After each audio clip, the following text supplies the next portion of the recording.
दोस्तों, हम सभी इंसानों की तीन बेसिक नीड्स हैं, बुनियादी ज़रूरतें हैं।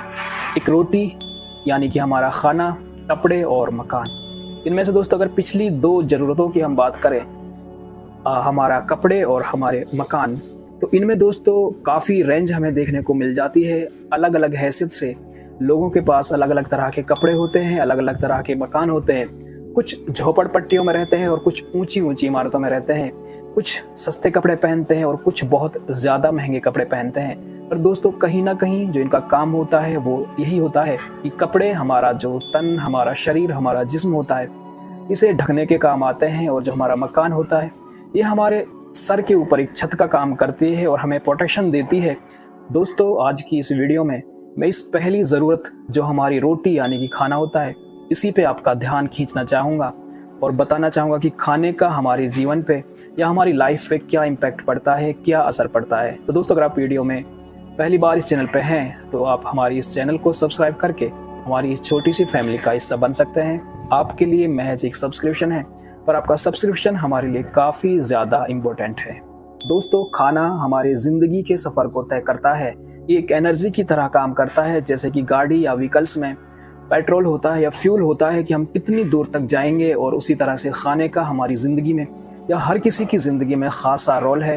अगर खाना अच्छा होगा तो उसकी ज़िंदगी बेहतर होगी, वो बीमारियों से बचा रहेगा और उसकी ज़िंदगी उतनी ही आसान होगी। और उम्मीद ये लगाई जाती है, कयास ये लगाए जाते हैं कि वो लंबी उम्र पाएगा अगर उसका खाने पीने का तरीका ठीक होगा।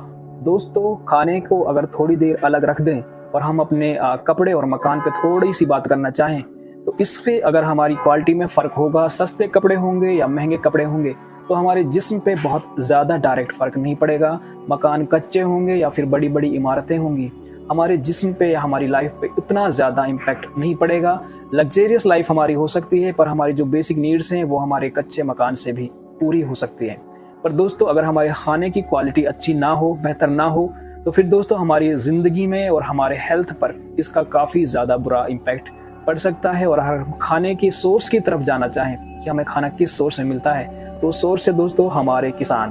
और अगर किसान किस तरह से ये फूड प्रोड्यूस करते हैं, वो है दोस्तों उनके इनपुट्स। और आज की इस वीडियो को बनाने का जो मेरा मकसद है वो है दोस्तों पेस्टिसाइड्स का मिसयूज और गलत तरीके से यूज, जो आज के इस दौर में, इस सिनेरियो में किसान भाई कर रहे हैं, चाहे वो अज्ञानता की वजह से हो या फिर प्रोडक्शन बढ़ाने का उनके ऊपर प्रेशर हो। उनको कैसे कैसे ये जो पेस्टिसाइड्स सप्लायर होते हैं, कंपनियां होती हैं, या फिर कम नॉलेज, ला इल्मी की वजह से उन्हें कैसे कैसे बेवकूफ़ बनाया जा रहा है। दोस्तों, बेवकूफ़ वो किसान नहीं बन रहे हैं, कहीं ना कहीं बेवकूफ़ हम लोग बन रहे हैं, क्योंकि अल्टीमेट जो खाने को खाने वाले हैं वो हम हैं। क्योंकि हम हर कोई ये किसान या ये खेती नहीं कर सकता, ये फार्मिंग नहीं कर सकता, तो अपने लिए अलग से खाना प्रोड्यूस करे कहीं ना कहीं, या पूरी तरह से हमें डिपेंड रहना पड़ता है हमारे फार्मर्स के ऊपर। और दोस्तों, मैं आपका ध्यान एक चीज़ की तरफ खींचना चाहूँगा जो मेरा इस वीडियो को बनाने का मकसद था।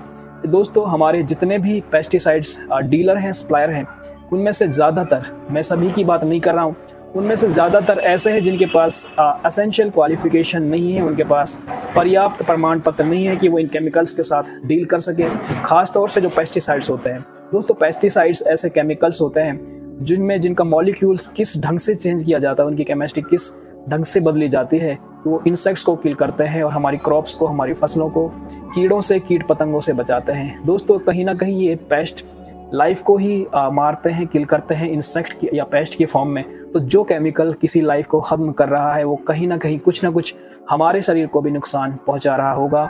और जैसे जैसे हमारे ऊपर पॉपुलेशन बढ़ने की वजह से फूड प्रेशर बढ़ा है, फूड प्रोडक्शन प्रेशर हमारे किसानों पर बढ़ा है, तो उन्होंने हाई प्रोडक्शन लेने के चक्कर में कुछ तो वेराइटीज़ ऐसी आई हैं, हाइब्रिड वेराइटीज़, और ज़्यादातर उन्होंने केमिकल्स पे रिलाई होना शुरू हो चुके हैं। वो जो केमिकल्स लेने मार्केट में जाते हैं, तो जो बैठे होते हैं दुकानों पर पेस्टिसाइड सप्लायर, फिर डीलर या आप दुकानदार कह सकते हैं, वो किसानों के साथ एक बड़ा गेम खेलते हैं। वो क्या करते हैं दोस्तों, जैसे कि किसान की फील्ड में कोई बीमारी आती है, मैं आपको एक एग्जाम्पल के साथ लेके चलूँगा। मैंने पीछे अपनी वीडियोज़ में ये बात जिक्र की है कि फंगस से होने वाली जो प्रॉब्लम्स होती हैं फसलों में, वो होती ही है क्योंकि फंगस इतनी ज़्यादा हम तादाद में ये कह सकते हैं कि इतना ज़्यादा होता है कि फंगस से बचना क्रॉप्स के लिए या किसान के लिए फसल को बचाना इतना आसान नहीं होता।